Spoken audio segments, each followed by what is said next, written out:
Shabbat Shalom.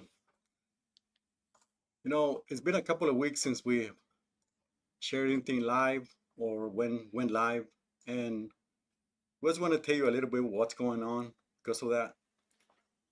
First of all, she was having a hard time with the schedule because, as you know, especially here in Texas and in Jerusalem, there's an 8-hour difference. So whenever we'll go live, it would be like around 6 o'clock, 7 o'clock in the evening their time, which would be 10 o'clock, 11 o'clock our time, 10 a.m.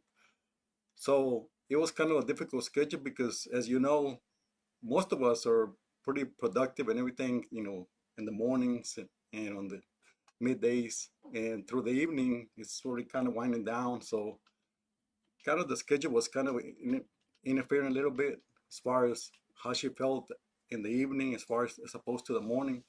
So that was part of it. The other part is that, you know, obviously she hasn't remained idle as far as not doing anything. She's been going throughout the city of Jerusalem, obviously praying for the people in different places like hospitals and stuff like that. And just having a sense of the people, how the people feel.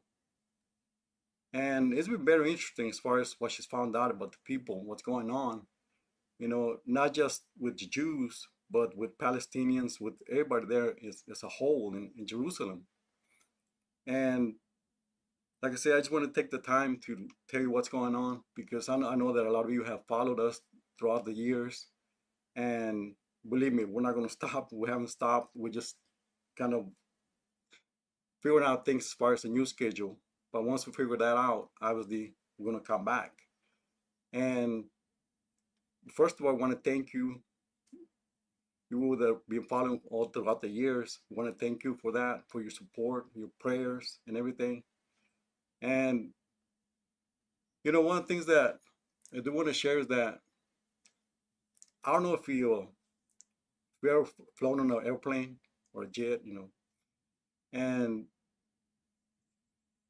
I don't know if you've ever experienced turbulence. And if you haven't, I'll describe it to you a little bit, because turbulence obviously when the plane starts shaking, starts moving a lot because of the air currents and up there in the air. And the planes, it depends on what kind of turbulence you go through, whether it be light turbulence, or moderate or severe, which severe being one of the worst ones because the plane shakes a lot. And I've been through a couple of them. One of them, like the one that took the longest, was probably over an hour, and it was kind of moderate. It was the plane was shaking a little bit. Well, I don't know if you, like I said, experienced that or not, but whenever that happens, the people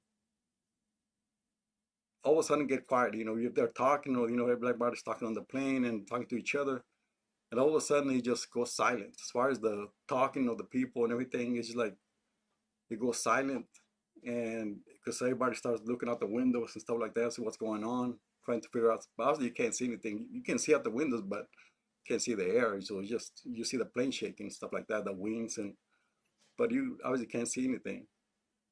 But throughout the experience, you go through a lot of feelings and emotions. As far as obviously, the first thing that pops up in your head is your mortality. You're like, well, is the plane going to go down? Do I have something to worry about or not?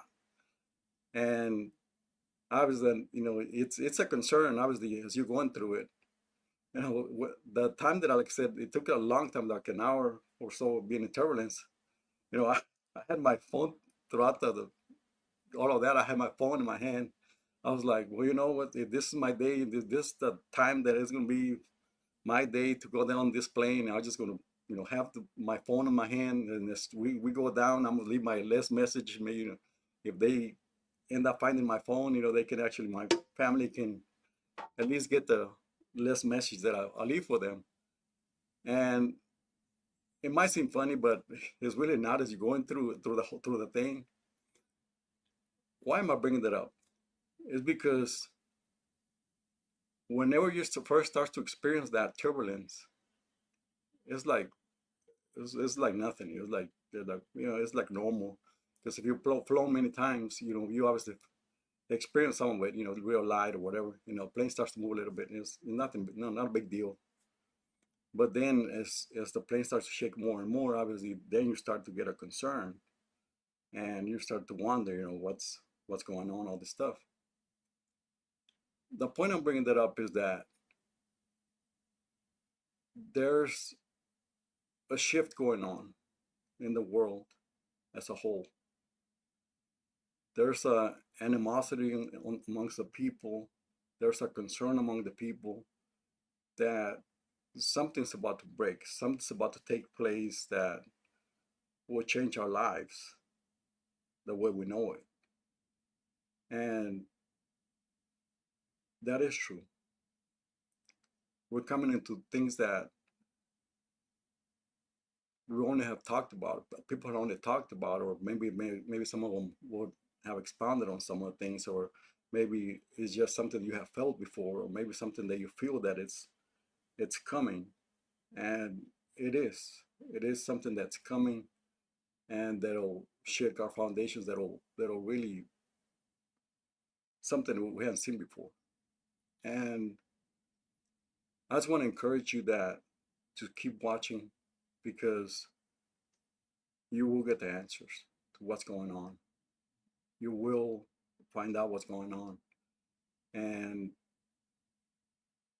through it all, I just want to tell you that God's in control. We're not. Because the minute that we feel that we're the ones in control, then we're lost it. Because we don't control anything.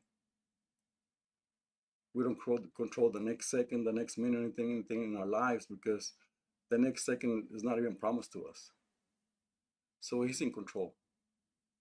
And like I said, I just want to take the time today and just to let you know that what's going on, and we will come back live. The way we'll do it, we're still working that out. But just understand that I want to admonish you to just keep walking with Him, keep reaching out to Him, because He will guide you and direct you. And while there's unrest among the world today, it is there, but at the same time, there's a promise that if we just keep seeking after Him and just putting our lives in His hands, that He will see us through. He will. I'll assure you that. He has done a lot of things to our lives. Us, that's been me, my families, everybody as a whole, that we interact with each and every day. We have seen a lot. We have seen a lot. God has moved a lot. I mean, He's moved in miraculous ways, things in ways that we couldn't even foreseen ourselves. And we're thankful for that. Believe me, we're real thankful for that. And like I said, I just want to take the time to tell you that just keep watching. We'll come back and you'll get the answers you're looking for, because there's a shift coming.